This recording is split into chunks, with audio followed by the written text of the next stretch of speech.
Italian Wine Podcast. Chin Chin with Italian wine people. Hello, this is the Italian Wine Podcast with a twist today because we're going to be talking about sake.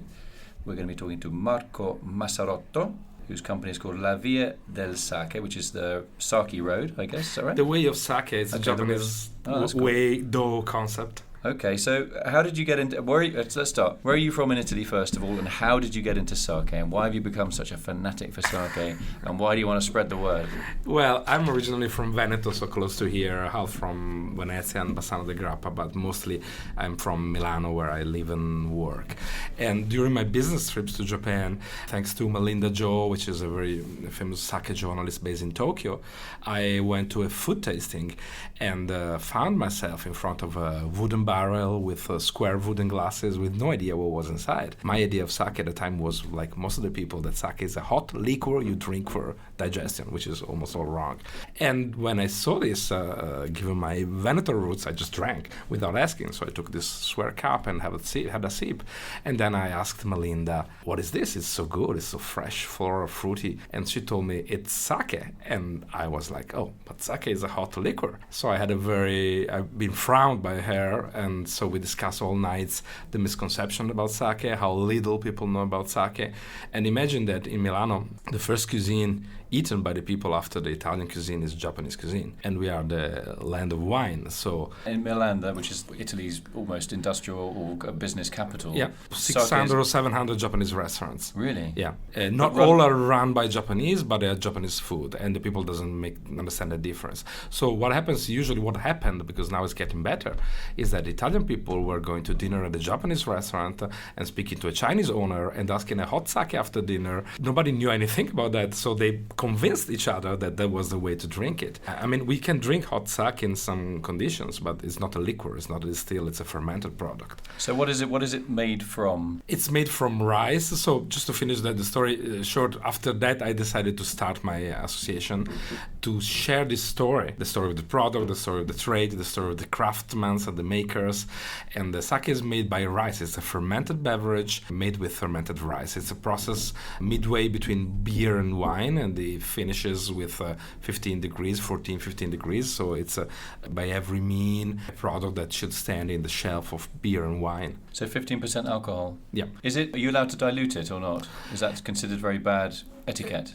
You mean as a producer or as a drinker? No, as a drinker. No. Dilute it with water? Yeah. No way. Would you dilute wine? No. So same thing. Okay. So you made your first trip to Japan when? About 10 years ago. And do you speak Japanese? I'm studying now. Well, I started with a business trip as a Western person for a car maker, so, not even food related. And I've always been fond of Japanese culture, so I decided to come back after that, and then the La Via del Sake slipped out of my hands because I started getting invitations. I've been awarded by the Japanese Sake Association as a Sake Samurai, which is a funny name for the Western, but it's a very important recognition for them. And so now I ended up married to a Japanese woman with an Italian-Japanese son, with business going up and down, so I go now very often. But it all started with glass, basically. Well, it's great that you got there through taste.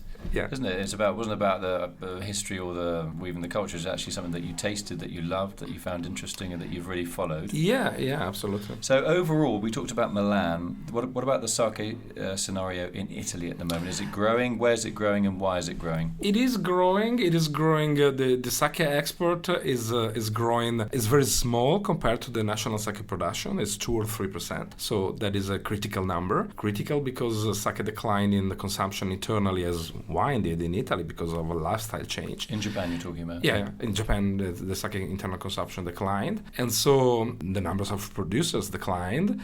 And since the export rate is so small, it's a critical issue because it's a survival issue. So sake needs to be internationalized as a production to be produced elsewhere and as a consumption, first of all. And so it's growing everywhere. It's growing in Italy. After the exports 2015, it's grown very much. Now Italy is the second market in Europe. So who drinks it there? Is it young, trendy people that want? Are they going to move on to the next fashion, or is it older connoisseurs, if you like, that are prepared to try new stuff? If I should say who drinks it and who likes it, it's a little bit of all the ones you said. The main distribution channel that leveraged the growth of sake in the past 5 years has been Japanese restaurants, which started putting a quality sake selection in their list and selling it. And now the next step for sake is making its way into the wine world, into the wine and beers world. So wineries, restaurants, sommeliers, and wine experts who wants to widen their list or their shelf to have one more option to pair with food, which is also the best way to enjoy sake. Okay, we'll come on to the food in a moment. Sure. So for the first time this year, Vinitaly International, which has a blind wine tasting competition called Cinque Stelle, or 5 star, for the first time there was a sake category, and you were in charge of that. Yeah. If I was on your panel, what would you say to me before I start tasting? Would you tell me the things to look for in a sake? What should a good sake have in terms of flavour or texture? Well, first of all, I want to thank Stevie for this opportunity. Stevie Kim, who's Managing Director of Vinitaly International. For this opportunity for sake, which was very important. We had a great interest from so many important people in the wine world. It was a real challenge also because this was very quick to set up, and we had to fit sake into the wine criteria somehow for technical reasons for this first year, but which was fine because we are in Italy, we are in Europe, so we want to make the product appreciated by those standards. So what we had to do was a small panel, just 3 people, but what we had to do is we judged the sake visually by the nose and by the palate, which we do all the time, but we didn't do a proper sake form tasting, which there are. WCT is a great level 3 SAT form for tasting sake. That's the Wine and Spirit Education Trust. And what we did was creating profiles of sake, and we divided them by category, and we explained to the table what is the profile of that sake. So this sake is almost all the times colorless and water white. So if you have it crystal clear, it's fine. If you have some notes, it might depend on that. So if you find a consistent some color notes, it might depend on some fermentation styles. So we explained the profile, and so the judges were able to understand that that color was deriving from a natural fermentation style which you find at the palate, and so they made sense. Or that color was poor conservation, and as a matter of fact we had a bad palate experience, which never happened, luckily, but this was the concept. So if you were there, would have lectured you a little bit about the profiles of sake. We hope we can do next year.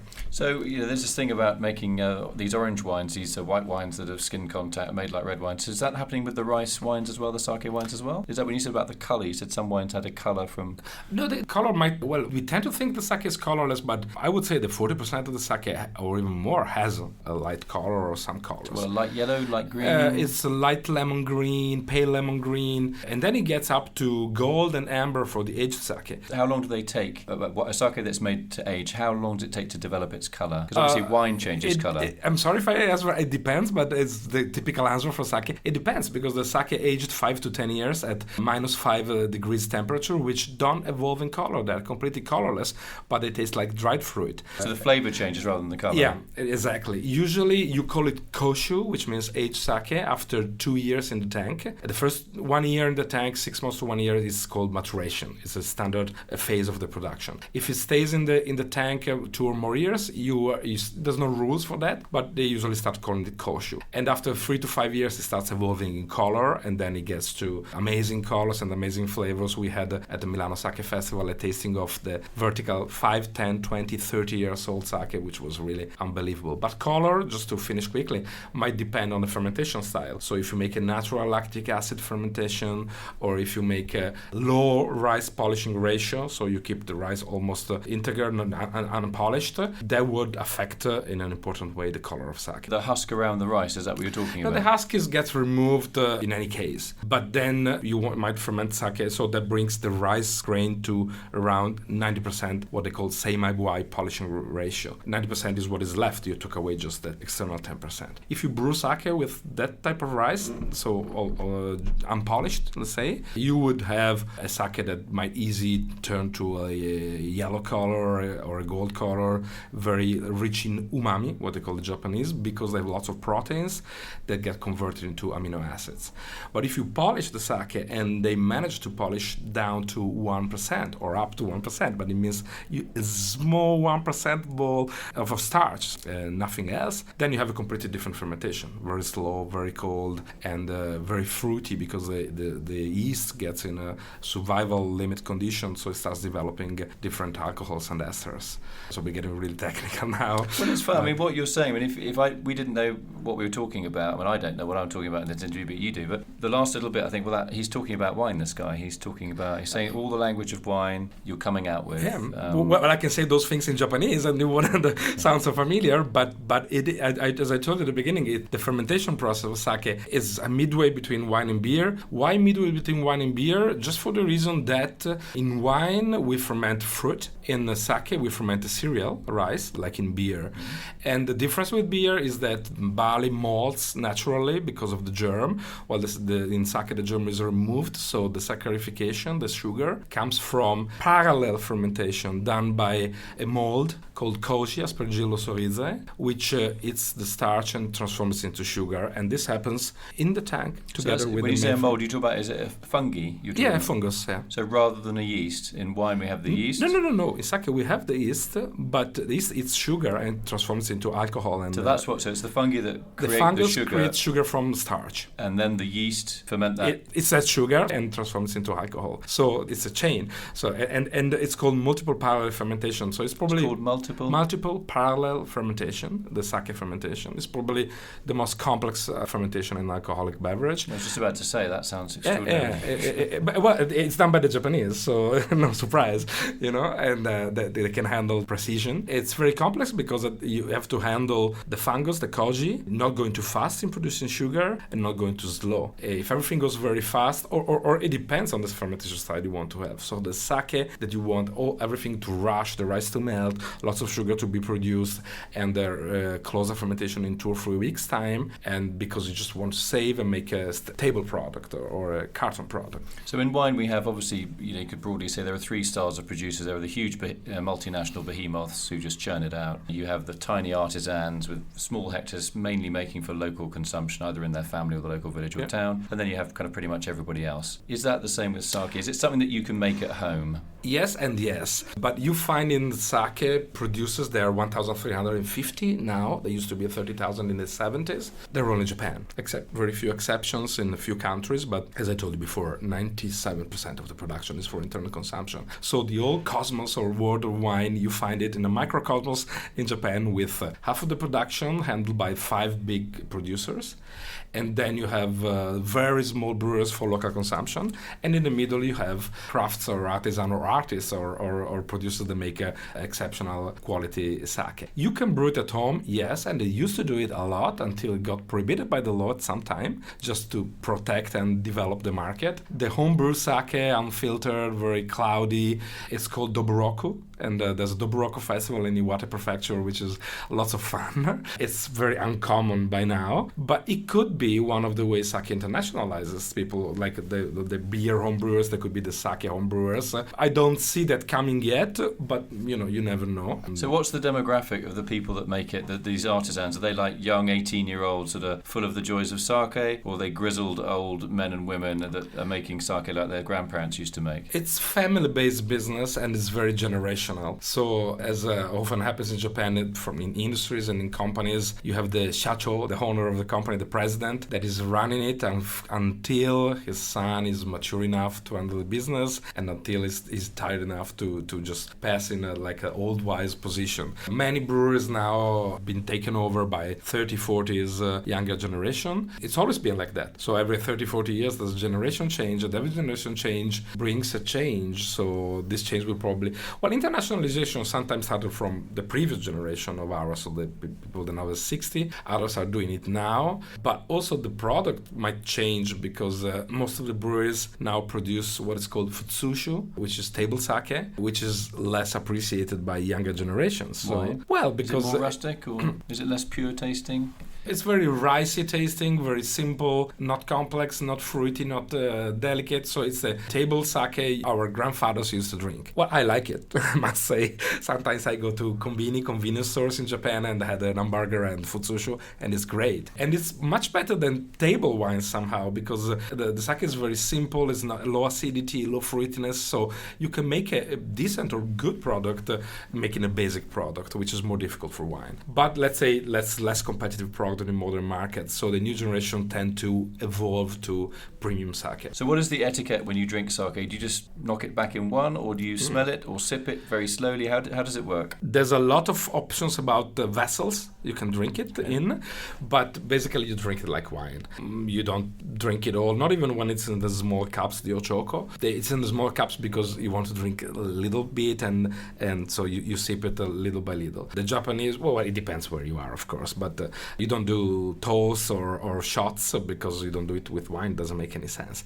So you drink it, you make the kanpai. The kanpai is interesting because it's a cheers where you clink the glasses, but they have a completely different attitude in Japan. So usually we raise our glasses. In Japan, you, as a sign of respect for your person at the table with you, you try to go a little bit below with your glass to the other one and trying to make the person feel more important on the table. So it's an opposite game to our rising glasses. But it's not like just a man thing. This is male, female, men, women drink as well, or is it more of a man thing? No. It's drank by all generation. Then very traditional contests might have the woman serving sake at the table, but there will be really traditional contests that are disappearing quickly. Now the women are emancipating very, very fast in Japan, and the new governor of Tokyo for the first time it's a woman politician, so that's really old style. So you think sake could have an effect on the social order as well, in terms of being one way where, I didn't know this, when women get more, I'm not saying equality, but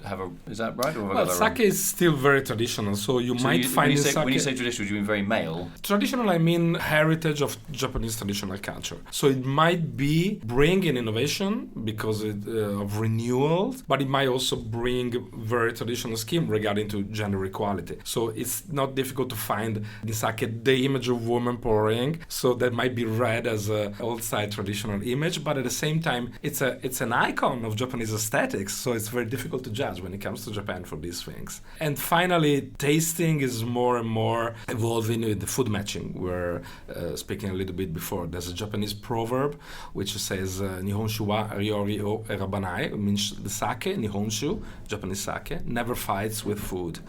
And it's so true. The low acidity, the non-existence of tannins, and the absence of what we call the fruit in wine makes the sake hidden. You know, there's another Japanese proverb or concept that it says that the Japanese beauty is a hidden beauty. You have to look for it and uncover it somehow. So you're saying it's a drink with a very subtle flavor. It's a very subtle flavor. You have to look for it. So if we drink side by side a glass of sake and a glass of wine, well, sake has a little hard time because wine is shining, gold color, and maybe it's sparkling and intense. But when you drink it with food, sake is really surprising. It's a very different journey. So the wine interacts with food by contrast, with acidity, with tannins, and it's a contrast fight enrichment of different flavors. Sake works as collaboration, but if you think it's rice, the relation of rice with food. And so sake cleans the sharp aromas of food, so it's great with truffle, it's amazing with cheese. I never think of this as a competition, but I rediscovered cheese and our Italian cheese tradition thanks to sake, and the only absolute judgment I would feel to say is that probably sake is the best thing you can drink with cheese. Final question, what is the typical level of an everyday sake?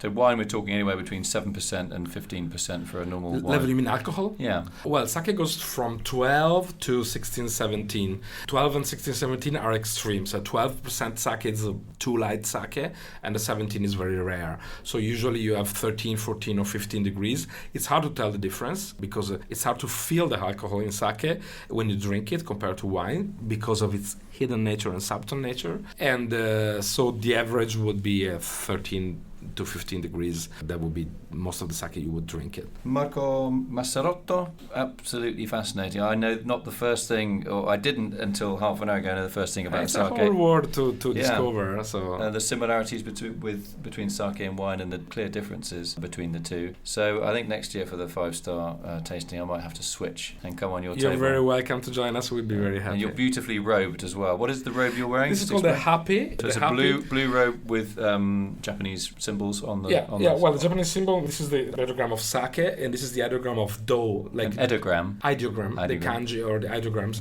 of sake, and this is the ideogram of do, which means the way, like the aikido, judo. It's a Zen concept in Japan. The do means the way where you keep learning and you never stop. So this is the happy, which is the traditional jacket. If you go to the stands of sake, you see all the producers have it. The producers wear. This is it's a simple cloth, a simple dress. This is a particularly well-crafted one. I asked the Masumi Brewery, which have an amazing artisan that makes this happy for them, to recommend me for having him produce a few for us. And so I bring it at the events because it catches the eye and it helps starting the conversation. Yeah, it does. It does catch the eye. And the conversation with you has been really interesting. I feel like I've just scratched the surface of a whole new world in terms of perfect definition. It's exactly that. That's what happened to me when I had this 2 hours conversation with Melina in Tokyo 10 years ago. And then I said, we have to tell this story to the Italian people, but to the European people, because it's amazing. It's full of interesting things, and it's completely unknown, and it's part of a culture which we know very well. So there's a lot to say. I'm happy to be here, and thanks for having sake. Marco Massarotto, thanks very much for coming in on the Sake Wine podcast today. My pleasure. It'd be good to do some recording on the road, go to Japan. Thanks a lot, Marco. Thank you. Follow Italian Wine Podcast on Facebook and Instagram.